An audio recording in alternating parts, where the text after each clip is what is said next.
1967 में नाइकोलस नामी एक आर्कियोलॉजिस्ट ग्रीस के साहिल से थोड़ा ही दूर एक आइलैंड पर जाता है और वहाँ जगह जगह पर कुछ न कुछ तलाश करने की जुस्तजू में होता है, मगर हर बार किस्मत उसका साथ नहीं देती और उसे खाली हाथ ही वापस लौटना पड़ता है। मगर इस बार निकोलस को कुछ ऐसा मिलने वाला था जो दुनिया भर के आर्कियोलॉजिस्ट को हैरान करके रख देगा। दोस्तों, ग्रीस के साहिल से कुछ किलोमीटर ही दूर निकोलस को 13 किलोमीटर समंदर के नीचे कुछ ऐसे पत्थर दिखाई दिए जो समंदर में पड़े बाकी पत्थरों से बिल्कुल मुख्तलिफ थे। उन पत्थरों को देखकर ऐसा महसूस होता था जैसे इन्हें किसी चीज से काटा या तराशा गया हो। वो किसी भी तरह से नेचुरल पत्थर नहीं लग रहे थे। इन पत्थरों को और करीब से देखने के लिए और परखने के लिए नाइकोलस और गहराई में जाता है और वो देखता है कि ये रेगुलर शेप के नजर आने वाले पत्थर शायद किसी बिल्डिंग की बुनियाद के पत्थर हैं। हजारों मीटर के एरिया तक फैले हुए थे। पहले तो नाइकोलस समझ नहीं पाया कि इस तरह के पत्थर यहाँ क्या कर रहे हैं, मगर बाद में उसे इस बात का यकीन हो गया। उसने कुछ ऐसी चीज ढूंढ ली जो आज से पहले डिस्कवर नहीं की गई। अब निकोलस वापस जाता है और अपनी टीम के साथ वापस आकर इन पत्थरों की जांच करना जब शुरू करता है तो ये देखकर हैरान रह जाता है कि यहाँ पर सिर्फ पत्थर ही नहीं बल्कि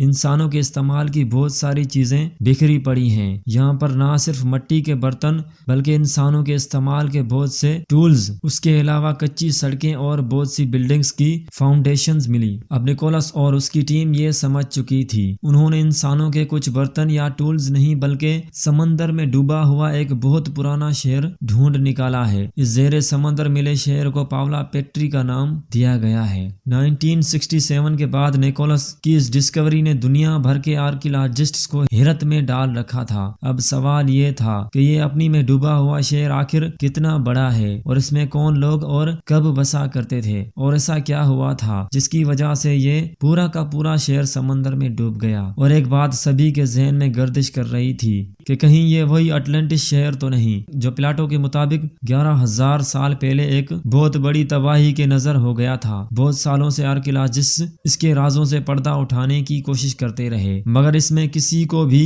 कोई ज्यादा कामयाबी नहीं मिल रही थी। फिर जैसे जैसे टेक्नोलॉजी में जिद्दत आती गई तो इस शहर की डिस्कवरी के लिए और अलग अलग तरीकों का इस्तेमाल आर्कियोलॉजिस्ट करने लगे। इस पुरस्कार शहर पर एक बार फिर से कुछ रिसर्च करते हुए कुछ और चीजें भी सामने आईं। इनको यहाँ बसाने वाले इंसानों की और मजीद चीजें मिलना शुरू हो गईं। इन्हें पत्थर से बना एक ऐसा आला भी मिला जिससे वीट या कौन से आटा निकाला जाता था। टूटे फूटे मिट्टी के बर्तन और इस तरह की चीजें देखकर ये मालूम होता था कि हजारों साल पहले जेरे समंदर डूबा हुआ किसी का किचन है। पावला पेट्री में न सिर्फ ये चीजें बल्कि बहुत से लोगों की कब्रें भी दरियाफ्त हुई। यहाँ रिसर्चर्स को 50 से 60 साल के करीब हर साइज की कब्र भी मिली। ग्रीस के साहिल से चंद किलोमीटर दूर पानी में डूबे इस शहर में इंसानों के रहने के सबूत तो मिल चुके थे, मगर सिर्फ डाइविंग की मदद से इस शहर को अच्छे तरीके से डिस्कवर करना इंतहाई मुश्किल हो चुका था। तो रिसर्चर्स ने इस शहर पर सोनार स्कैनिंग करने का फैसला किया। दोस्तों, सोनार स्कैनिंग टेक्नोलॉजी असल में ऐसी साउंड वेव्स होती हैं जिन्हें पानी जब डाला जाता है तो ये नीचे सतह से लगकर एक रिसीवर के पास जाती हैं और फिर वो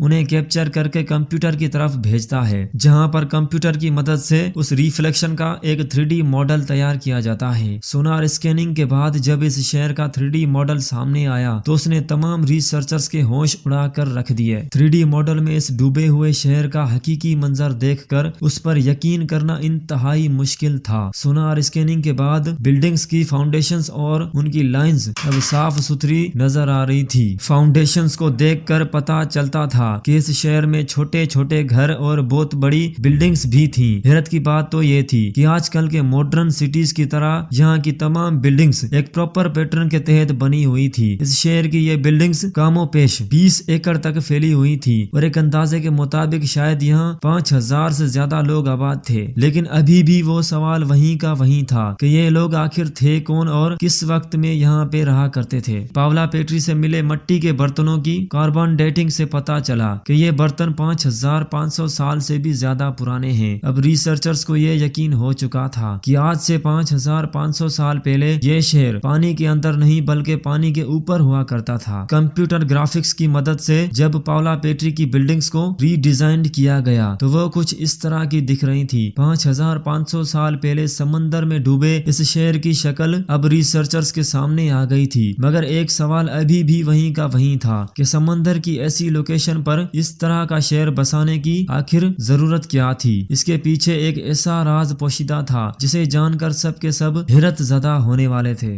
دوستوں، میپ سے دیکھنے پر پتا چلا کہ اس شہر کو خاص اس جگہ پر بنانے پر کوئی مقصد سے ہی رکھا گیا تھا۔ وہ مقصد یہ تھا کہ یہ ایسی پن لوکیشن پہ تھا جہاں پر رہ کر یہ لوگ بڑے آرام سے بزنس کر سکتے تھے۔ زیر سمندر ملنے والی اشیاء سے یہ بھی ثابت ہوا کہ یہ شہر اپنے زمانے میں مینوفیکچرنگ ہوا کرتا تھا، اور مینوفیکچرنگ بھی کپڑے کی اینشنٹ دور میں جب بھی کپڑا بنایا جاتا تھا تو دھاگوں کی سیڑھوں پر ایک جیسے وزن کے پتھر لٹکائے جاتے تھے تاکہ دھاگوں میں کوئی جھول یا ڈھیلا پن نہ آئے۔ ان پتھروں کو لون وارڈز کہا جاتا ہے، اور ایسے لون وارڈز ہزاروں کی تعداد میں پاولا پیٹری کی لوکیشن سے دریافت ہوئے، جس سے یہ بات واضح ہوتی ہے کہ آج سے 5500 سال پہلے یہاں بسنے والے لوگ کپڑے کا کاروبار کیا کرتے تھے۔ لیکن آخر ایسے ڈیولپڈ سٹی پر ایسی کیا آفت آئی ہوگی جو اس کا دنیا سے نام و نشان ہی مٹ گیا۔ انسانوں کا کہنا ہے کہ یہاں پر ایسی آفت آئی ہوگی جس سے راتوں رات ہی سب کچھ تباہ کر کے رکھ دیا ہوگا۔ اگر پانی کا لیول آہستہ آہستہ اوپر ہو رہا ہوتا تو یہاں کے رہنے والے لوگ اپنی اشیاء لے کر کسی دوسری جگہ مائگریٹ کر جاتے، مگر ایسا کچھ بھی نہیں ہوا۔ یعنی کہ اس سے ثابت ہوتا ہے کہ یہاں پر ایسی آفت آئی تھی کہ وہ راتوں رات ہی آئی تھی۔ ایسا لگتا ہے کہ راتوں رات ایک بہت بڑے طوفان نے اس شہر کو آ گھیرا اور اس کو پانی کے اندر ڈبو دیا، اور اس طرح اس بزنس کا دنیا سے نام و نشان ہی مٹ گیا۔ کیا یہ وہی اٹلانٹس ہے جس کے بارے میں پلیٹو بتایا کرتا تھا کہ وہاں پہ رہنے والے لوگوں کے پاس بہت ہی عجیب و غریب طاقتیں تھیں اور اپنے آپ کو خدا سمجھا کرتے تھے؟ اگر یہ وہ اٹلانٹس نہیں تو وہ اٹلانٹس جو صدیوں پہلے تباہ ہو گیا تھا وہ آخر کہاں موجود ہوگا؟ پلیٹو کا بتایا ہوا اٹلانٹس اور اس جیسے نہ جانے کتنے ہی شہر اور کتنی بڑی بڑی بستیاں پانی کے اندر دفن ہیں، کیونکہ ہم جانتے ہیں سمندر کو ہم نے ابھی تک تھوڑا سا ہی ڈسکور کیا ہے۔ نہ جانے یہ خاموش سمندر اپنے اندر کتنے بڑے رازوں کو دفن کیے ہوا ہے۔ تو دوستوں، کیسی لگی آج کی ویڈیو؟ اپنی قیمتی رائے کا اظہار کمنٹ باکس میں ضرور کریں۔ ویڈیو پسند آنے کی صورت میں ویڈیو کو لائک، شیئر، چینل کو سبسکرائب اور بیل آئیکن کو پریس کر دیں تاکہ ہر نئی آنے والی ویڈیو آپ تک پہنچے سب سے پہلے۔ ملتے ہیں اگلی شاندار ویڈیو میں، تب تک کے لیے